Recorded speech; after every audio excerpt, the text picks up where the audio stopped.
एक पिता का अपनी बेटी के साथ में क्या रिश्ता होता है, ये बात या तो सिर्फ वो पिता जानता है या बेटियां ही जानती हैं। वो पिता जो अपनी बेटी के सपनों को साकार करने के लिए किसी भी हद तक जा गुजरता है। वो पिता जो बड़े नाजों से अपनी बेटी को पालता पोसता है, अपनी बेटी के सपने को अपना सपना बनाकर उसे पूरा करने में जुट जाता है, दिन रात एक कर लेता है, न वक्त देखता है न पैसा देखता है। क्या वो पिता अपनी बेटी को मार सकता है? इस बात का जवाब 10 जुलाई को हमें गुड़गांव से मिला। हाँ, मार सकता है। 10 जुलाई की सुबह जब ये खबर आई कि एक पिता ने अपनी बेटी की गोली मारकर हत्या कर दी तो किसी को भी विश्वास नहीं हुआ। अलग अलग तरह के कयास लगाए जाने लगे कि आखिर एक पिता अपनी बेटी को क्यों और कैसे मार सकता। जी हाँ, हम बात कर रहे हैं दोस्तों राधिका यादव मर्डर केस। तो नमस्कार दोस्तों, स्वागत है आप सभी का। और आज हम अपनी कहानी में बात करेंगे एक पिता की कि क्यों उस पिता ने अपनी बेटी की हत्या कर दी, वो बेटी जो उसके लिए उसकी पूरी दुनिया थी। ये बात बीती 10 जुलाई की है दोस्तों। गुड़गांव का एक पॉश इलाका सुशांत लोक, और वहां पे पॉश इलाके में बनी हुई एक कोठी।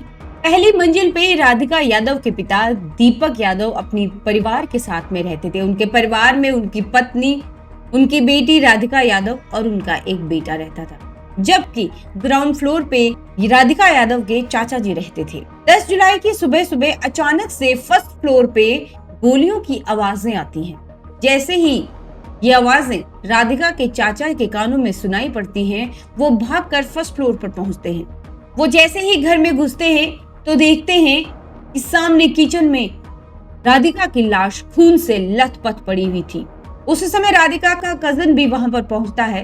वो राधिका को उठाते हैं और आनन फानन में इमरजेंसी में हॉस्पिटल लेके जाते हैं, लेकिन जब तक वो उसे वहां पर लेके जाते हैं तब तक राधिका की डेथ हो चुकी थी। डॉक्टर राधिका को मृत घोषित कर देते हैं। इसके बाद हॉस्पिटल से सीधे पुलिस के पास फोन आता है और पुलिस सीधे पहुंचती है घर पूछताछ करने के लिए। जब राधिका के चाचा से ये पूछा जाता है कि उन्होंने मौका वारदात पे क्या देखा था, तो वो कहते हैं कि जैसे ही वो घर के अंदर एंटर हुए, उन्होंने देखा कि किचन में राधिका खून से लथपथ पड़ी हुई थी और उनका भाई यानी दीपक यादव ड्राइंग रूम में बैठे हुए थे और साथ में पड़ी हुई थी उनकी लाइसेंसी रिवॉल्वर। पुलिस राधिका के पिता दीपक यादव को गिरफ्तार करते हैं और उनसे पूछताछ करती है। इसके साथ ही पुलिस वो रिवॉल्वर भी अपने कब्जे में ले लेती है। पुलिस जब छानबीन करती है तो देखती है कि रिवॉल्वर में 5 खाली खोखे पड़े हुए थे और एक जिंदा कारतूस था, यानी कि राधिका के ऊपर 5 राउंड फायरिंग की गई थी। जब राधिका के पिता से पूछताछ की जाती है तो पहली बार में ही उसके पिता ने ये कबूल कर लिया था कि हाँ, उन्होंने ही अपनी बेटी को मारा है, उन्होंने अपनी बेटी को गोलियों से छलनी किया। अब इसके पीछे की वजह क्या थी, ये अभी भी साफ नहीं थी। हालांकि घर में उस वक्त राधिका की मां भी मौजूद थी। पुलिस जब राधिका की मां से पूछताछ करती है तो वो कहती है कि वो किसी तरह का बयान देने में असमर्थ है, क्योंकि उनकी तबीयत खराब थी, उन्हें बुखार था और वो गोलियां लेकर दूसरे कमरे में, यानी बुखार की मेडिसिन लेके वो दूसरे कमरे में सो रही थी। अब पुलिस राधिका के पिता को हिरासत में ले लेती है।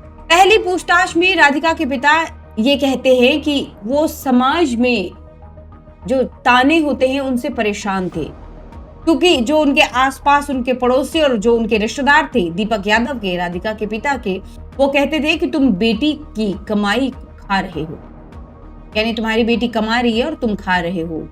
इसके साथ ही एक दूसरा एंगल ये भी जोड़े जाने लगा कि राधिका जो इंस्टाग्राम पे कोई रील्स वगैरह बनाती थी, वो भी उसके पिता को पसंद नहीं था और उसको लेकर भी अड़ोसी पड़ोसी और उनके रिश्तेदारों ने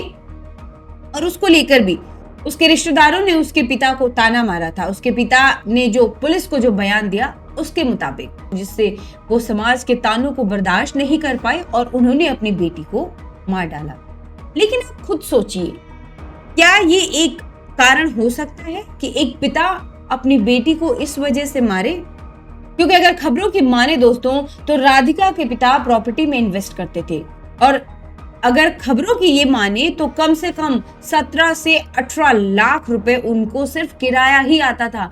तो जिस पिता के पास इतना किराया आता है, लाखों में जिनकी इनकम है बैठे बिठाए, मुझे तो नहीं लगता कि शायद वो इस ताने से परेशान रहे होंगे। और खुद उन्होंने राधिका को टेनिस प्लेयर, टेनिस स्टार बनाने के लिए इतनी मेहनत की है।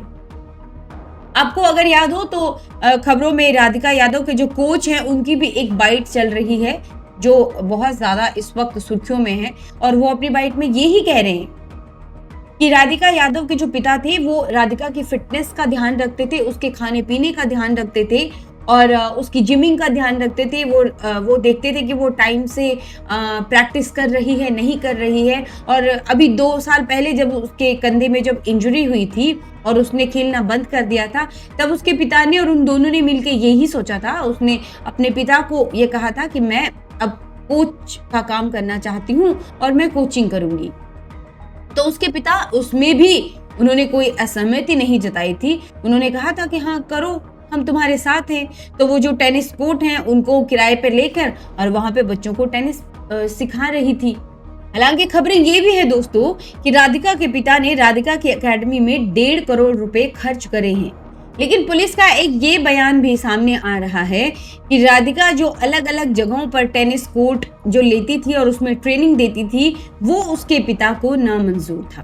और पुलिस की थ्योरी के मुताबिक शायद यही वजह थी कि राधिका के पिता ने राधिका को गोली मारकर उसकी हत्या कर दी। दोस्तों, राधिका के कोच अजय यादव जो उनके मुंह बोले भाई थे, उन्होंने ये भी कहा था कि राधिका बाहर, मतलब इंडिया से बाहर जाना चाहती है, वहां पे कोचिंग में या किसी तरह की कोचिंग में अपना हाथ आजमाना चाहती है। और इसके लिए शायद उन्होंने कहीं बाहर उसके लिए इंतजाम कर भी दिया था। लेकिन फिर राधिका ने बोला था कि उसके घर वालों को ये पसंद नहीं है और पापा शायद नहीं मानेंगे, तो इसलिए उसने इस प्लान को कैंसिल कर दिया था।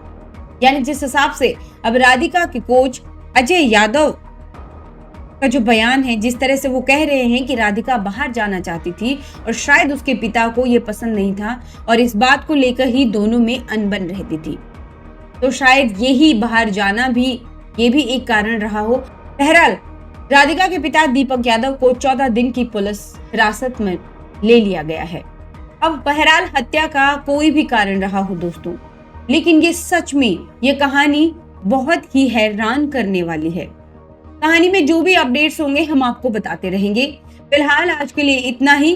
अगर आपने अभी तक हमारे चैनल को सब्सक्राइब नहीं किया है तो चैनल को सब्सक्राइब करें, वीडियो को लाइक करें, शेयर करें और अगर कोई सुझाव देना चाहते हैं तो हमें कमेंट जरूर करें। धन्यवाद दोस्तों।